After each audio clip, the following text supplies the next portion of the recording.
কিয়ামতের আগে আগে হারাজ বাড়বে, হারাজ। সাহাবীরা বলছেন মাল হারাজ, হারাজ কি ইয়া রাসূলুল্লাহ? তিনি বলছেন আল কতল, গণহত্যা বাড়বে, গণহত্যা।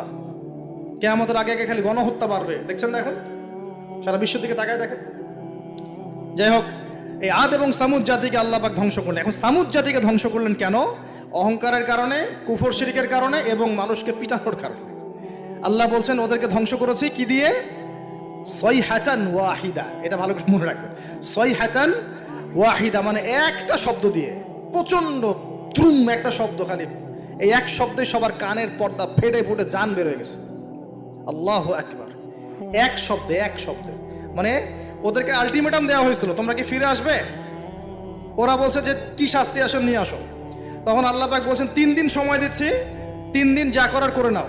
এই 3 দিন যে আল্লাহ সময় দিয়েছেন, এই 3 দিনে ওরা তওবা করে ফিরে আসে নাই, বরং এই 3 দিন ভোগ বিলাস করেছে, একদম পশু জবাই করেছে, খেয়েছে, মেয়েদেরকে নাচিয়েছে, মদ পান করেছে। 3 দিন ভোগ বিলাস ফুর্তি করেছে, মানে দু হাতে চাপাও হাত পেতে নাও এরকম চিন্তা। যা আছে এখন লুটে খাও, পরেরটা পরে দেখা যাবে। এই চেতনা আমাদের মধ্যে আছে না অনেকের মধ্যে? যা আছে এখন ভোগ করে নাও, কালকে যা হবে দেখা যাবে। হ্যাঁ, কালকে যা হবে দেখা যাবে, এখন যা আছে নাও, ভোগ করো। এই চিন্তা ছিল ওই 3 দিন সামুদ জাতির। ওরা ভোগ বিলাসে লিপ্ত হলো। হঠাৎ সকালবেলা ত্রুম শব্দ, পুরো বিশ্ব, ওদের পুরো রাষ্ট্রটা কেঁপে উঠলো এবং সবগুলো মারা গেল। একটা শব্দ সব মারা গেল। সূরা কমার পরে দেখেন সয়হাতান ওয়াহিদা, একটা মাত্র শব্দ দিয়ে আল্লাহ ধ্বংস করেছেন। তার মানে আল্লাহ ধ্বংস করলেন পানি দিয়ে, আল্লাহ ধ্বংস করলেন বাতাস দিয়ে, এবার ধ্বংস করলেন শব্দ দিয়ে, বিদ্যুতের শব্দ দিয়ে।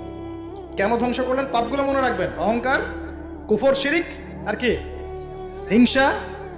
তারপরে বললাম এই যে কি মানুষকে মারা, হ্যাঁ শয়তানের তাবেদারি, মানুষকে মারা, এগুলো মনে রাখবেন। পাপগুলো মনে রাখতে হবে মাথার মধ্যে, কোন কোন পাপ, এবং এগুলো থেকে বাঁচতে হবে আমাদের ইনশাআল্লাহ। আর একটু সামনে যাই, বিরক্ত হচ্ছেন নাকি? আচ্ছা, আলোচনা একটু লম্বা হলো, সমস্যা আছে? আচ্ছা, এখন সামনে আসি। এরপরে আসছে একটা বিশেষ জাতি, তার নাম লুত। কি নাম? নাম শুনছেন আগে? আচ্ছা, এই কম আবার আজীব ও কম, আজীব মানে এ কম এমন কম, এরকম কম পৃথিবীতে জীবনে ছিলও না, আসেও নাই। সূরা আনকাবুতে আল্লাহ পাক বলছেন ওয়ালুতন, লূত আলাইহিস সালামের কথা। ইয ক্বালা লিকওমিহি, যখন সে তার কওমকে বলল, হ্যাঁ ইন্নাকুম লাতাতুনাল ফাহিশাতা মা সাবাকাকুম বিহা আহাদাম মিনাল আলামিন, হে আমার কওম, তোমরা কি এমন পাপ করতে যাচ্ছ যে পাপ এই মহাবিশ্বের জীবনেও কেউ কখনো করে নাই? ইন্নাকুম লাতাতুনার রিজাল, তোমরা কি পুরুষের কাছে যাচ্ছ যৌন তৃপ্তি নেওয়ার জন্য? আস্তাগফিরুল্লাহ।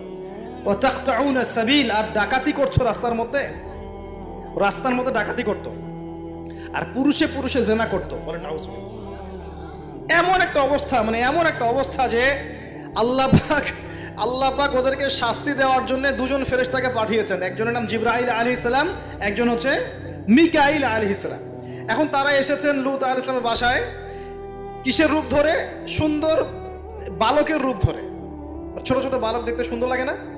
ছোট ছোট কচি কাঁচা বালক দেখতে সুন্দর লাগে না? তো এই রূপ ধরে 2 জন ফেরেশতা আসছেন, উদ্দেশ্য এদেরকে শাস্তি দিবে।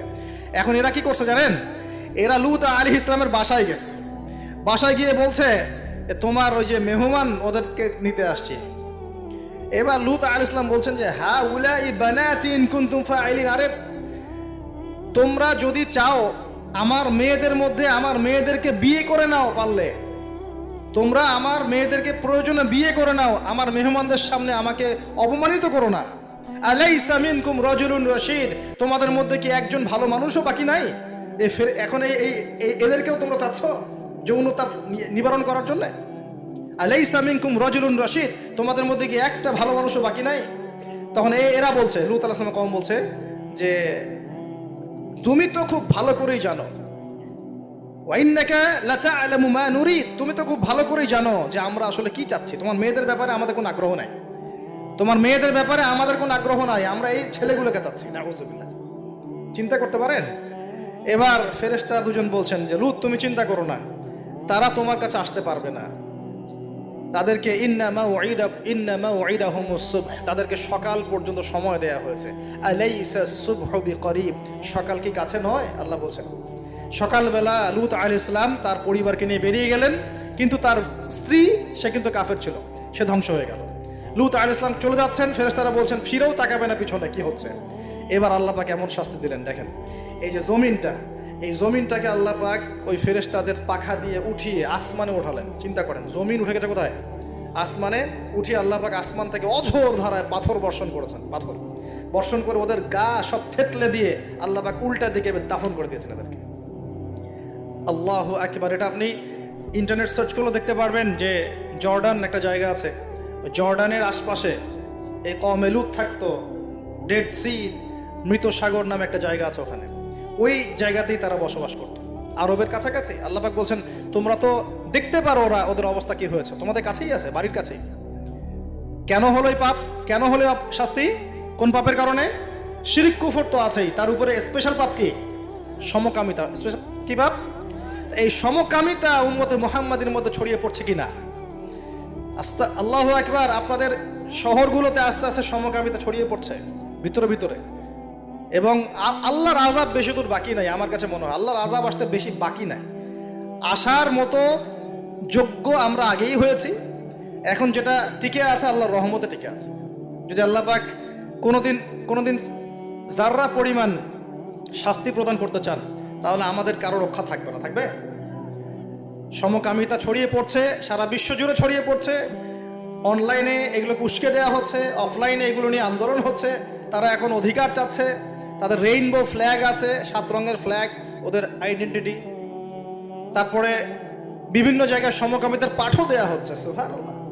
হ্যাঁ, বইপত্রগুলো তো সমকামিতার পাঠও চলে আসতেছে। মানে এগুলোকে বাক স্বাধীনতা বলা হচ্ছে এখন। এটা বাক না, বলে ব্যক্তি স্বাধীনতা। কি বলে? ব্যক্তি স্বাধীনতা। আস্তাগফিরুল্লাহ।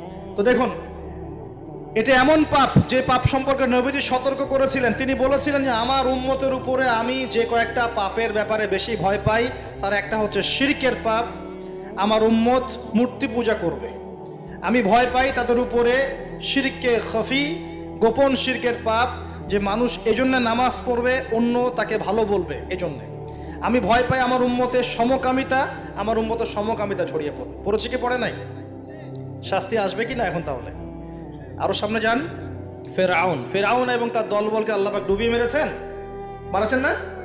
কি পাপের কারণে? অহংকার। সে বলেছিল আনা রব্বুকুমুল আলা, আমি তোমাদের মহান রব। কে বলেছিল? আমি তোমাদের মহান রব। কে বলেছিল? ফেরাউন। আনা রব্বুকুমুল আলা। আল্লাহ পাক শুধু তাকে না, তার পুরো দলবলকে ধসিয়ে দিয়েছে। কোথায়? এই লোহিত সাগরে ডুবিয়ে মেরেছে। ওই যে হারুন, তারপরে যে করুন। ফেরাউনের সাথে ছিল কে? হামান এবং কারুন। হামান এবং কারুনকে সহ আল্লাহ রাব্বুল আলামিন তার পুরো যে ফোর্স, ফেরাউনের বাহিনী, এই বাহিনীটাকে কি লোহিত সাগরে ডুবাই দেন নাই? ডুবিয়ে দিয়েছেন। প্রিয় ভাইরা, এখানে মুসা আলাইহিস সালাম এবং বনু ইসরাইলকে আল্লাহ পাক নাজাত দিয়েছেন না? নাজাত দিয়েছেন। এখন সামনে আসেন, এখানে আরেকটা কওমের কথা বলে আমি সামনের দিকে শেষ করে দেব। সেটা হলো কওমে মাদিয়ান। কি নাম? এই মাদিয়ান কওমের সাথে আমাদের এখনকার এই সমকালীন প্রেক্ষাপটটা জড়িত আছে। কওমে মাদিয়ান নামে একটা কওম ছিল, যে কওম আদ জাতি সামুদ জাতির পরে এসেছে। মুসা আলাইহিস সালামের সমসাময়িক সময়ে তারা পৃথিবীতে ছিল। এবং এই মাদিয়ান কওম সম্পর্কে আল্লাহ পাক বলছেন সূরা আনকাবুতে এবং অন্যান্য সূরায় 4টা আয়াত বলছেন। কয়টা আয়াত?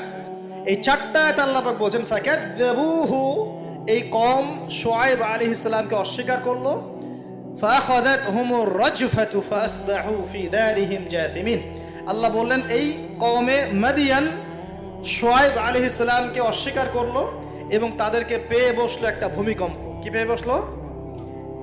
পৃথিবীর ইতিহাসে সর্বপ্রথম যে কওমকে ভূমিকম্প দিয়ে ধ্বংস করা হয়েছে তার নাম কওমে মাদিয়ান। কি নাম? কওমে মাদিয়ান। প্রশ্ন হচ্ছে কেন ভূমিকম্পের শাস্তি আসলো?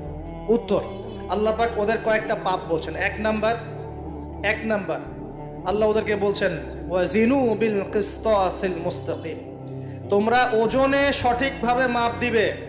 কওমে মাদিয়ান মাপে কম দেওয়ার একটা পাপের কারণে ভূমিকম্পের শাস্তি এসেছে। কোরআন কথা বলছে। এই সমস্যা সমাজে আছে কি নাই? আচ্ছা, আরো বলছে ওয়ালা তাবখাসুন নাস আশিয়াআহুম, তোমরা মানুষের সম্পদ অন্যায়ভাবে 2 নাম্বারি করে ভোগ করিও না। এই 2 নাম্বারি করে অন্যের সম্পদ ভোগ করার